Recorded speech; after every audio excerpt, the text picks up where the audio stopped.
somebody stood up in that conference and said that oil contributes only less than 25% of GDP of Dubai.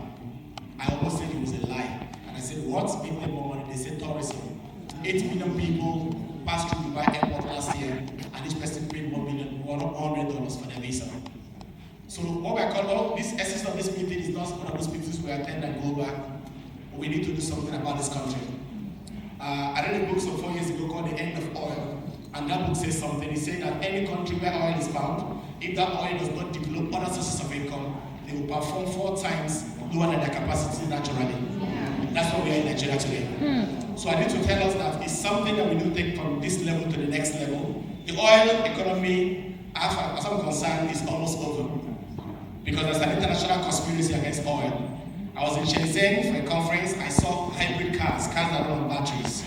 I'm going to Ibadan. I stop at Redemption Camp, I plug my car, and it charges for 30 minutes, and it drives me to Ibadan. And I asked the question, if time comes to have these cars commercially produced, what happens to our oil? So the call we have today is a call for the future, and it's something that people need to jump in. Irrespective of what industry you belong to, where you work. 2 years ago, I was running a conference in Port Harcourt area. A young man stood up in the hall and was telling me, well, Victor, the everything is fine, but I work with Shell. But I work with America. I told him anything can happen. 2 years later, he called me and said, Victor, that agreement is making sense. Let's talk. Why? Something has happened to oil. So wherever you belong here, whatever you do, we have to get involved in that. Now, first thing I talk about is knowledge gap. The second one has to do with funding. Funding is a major problem in marketing in Nigeria. It's affecting all sectors, like Madam mentioned, processing. It's affecting storage facilities. In parts of the north, we see tomatoes wasted. And thank God for the likes of entrepreneurs like Mr. Dangote and the man of Erisco Pompet. Before now, we are used to importing tomato paste from outside of Nigeria. But I believe God and more entrepreneurs among us here will rise, who will be able to take all this wastage and convert it to wealth. Another problem we have in marketing in Nigeria is the issue of middlemen. I need to mention that here. Most people who are involved in primary production are suffering in the hand of middlemen. I'm in the fishery business, and I sometimes we do something close to about 2 to 3 million tons annually. People who come to buy our fish, those who understand catfish farming here, the women who buy your fish usually make more money than you grow fish. And one of them came to my farm one day and said, I will not grow fish, but I'll keep making millions from fish. What I'm telling you is buy 1 kg of fish from us at 500, and 24 hours later they sell it for 900. So my solution is that we have to find a way to remove the middlemen and create what I call farm markets. Farm markets around our local government, where people who produce fish can come in and they can be private sector driven. Prof was talking about integrated city, farm city somewhere in Benin that creates outgrowers program that we're able to absorb all this produce and be able to package them and keep them on the shelf longer and also export them outside of Nigeria. It's sad to know today that most of the stuff we eat are imported. Very sad. We import maize into this country, people. We spent $400 million last year to import palm oil into this country. Just because we have turned our back on agriculture. So funding is key, and we need to bring our money to enter and start setting up structures on how to get that done. We must move from buying our cucumber from wheelbarrow owners to setting up something I call green shops. Healthy green shops. I've seen them in Singapore. I've seen other parts of the world where travel for conferences. They have green shops. People are who are health conscious to set up those farms and partner with organic farmers and be able to create employment in those areas. We should talk about that. Another thing is about farmers' education. Most of our farmers are not educated. Even our investors in agriculture are not even educated. I came out from a program on Nigeria Info some few weeks back. A young man called me that his father owned a poultry farm in Enugu. And it's about 4,000, 5,000 beds. And the man was so busy, he couldn't attend to his farm. The manager was declaring 75 crates of eggs every day for him. And the man called me, the young man called us, what do we do? I said, nothing. Just tell Daddy to shut down one day.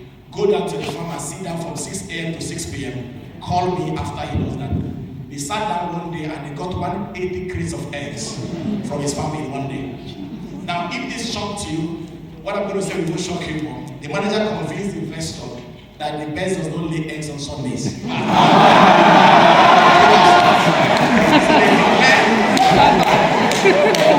declare eggs only on Saturdays. They said they chicken for one day off. I'm telling you a true life story.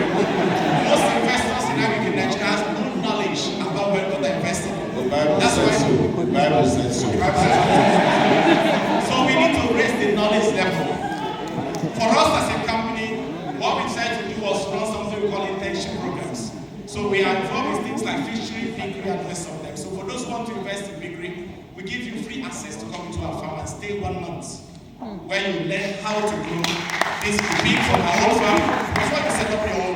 Most people who want to talk about agriculture in Nigeria today, what they have is paperwork, they don't have practical knowledge. We need to take it to that next level. Processing and power generation is key, and we have to start looking for alternatives for power. I was at a conference in China, and the Chinese man told me you have no business using generator in Nigeria. God has blessed you with so much sun. All we need is solar panel. Last Sunday I was traveling to church and I stopped by total filling station by Sheraton Hotel, and I was shocked to realize that that whole filling station is powered by solar. Everything, including the air conditioning system. So this can be deployed in our farms and be able to create storage rooms so that our farmers will not have this. I'll give you a practical example. In broiler farming in Nigeria, most broiler farmers will tell you, most broiler farmers are actually out of the farms as I speak. What happens, each time their bed grows to 9 to 10 weeks, they can't find buyers. Subsequent feeding on such birds results to uncounted losses to them. But now, if they have a processing unit at night, we're supposed to process these beds and store them in their farms, and from there take them to supermarkets. But many of them lack this kind of facility. So that's why you need to come in and be able to create, like Prof said, outgrowers program. You don't need to get your hands too dirty. There are people who already know how to do that and be able to release a design program that where they can supply your company and you process. Finally, another marketing this will have is the area of exporting. I've been involved in food exporting for 7 years.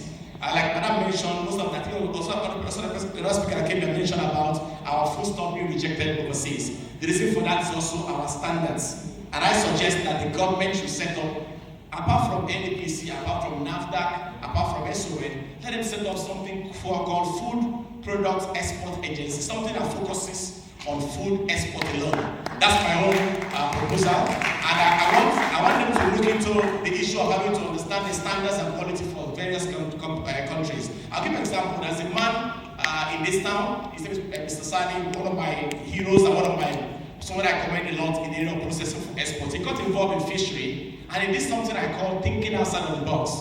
He set up a fish processing plant and went to the US and brought in agents of FDA. FDA is the NAFDAC of US. And they came into Nigeria and certified his processing plant. Today, as we speak, this man has both NAFDAC and FDA level on his fish, and his fish is local in both US and Canada.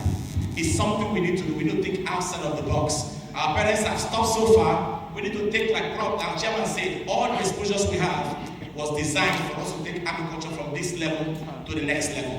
I close with this scripture. I know I'm the cleaning signal, my time is almost up. The Bible says in Ecclesiastes 5 verse 9, it said the profit of the earth is for all.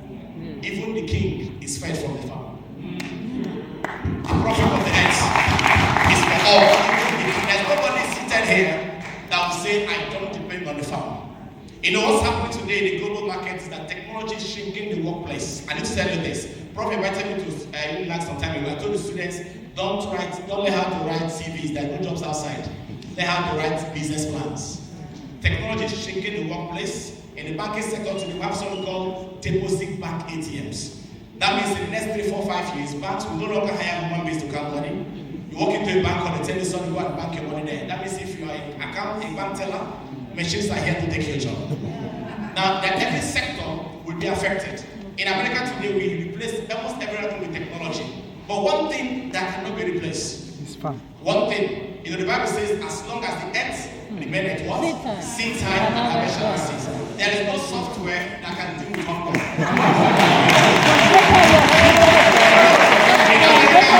We have e-cigarettes.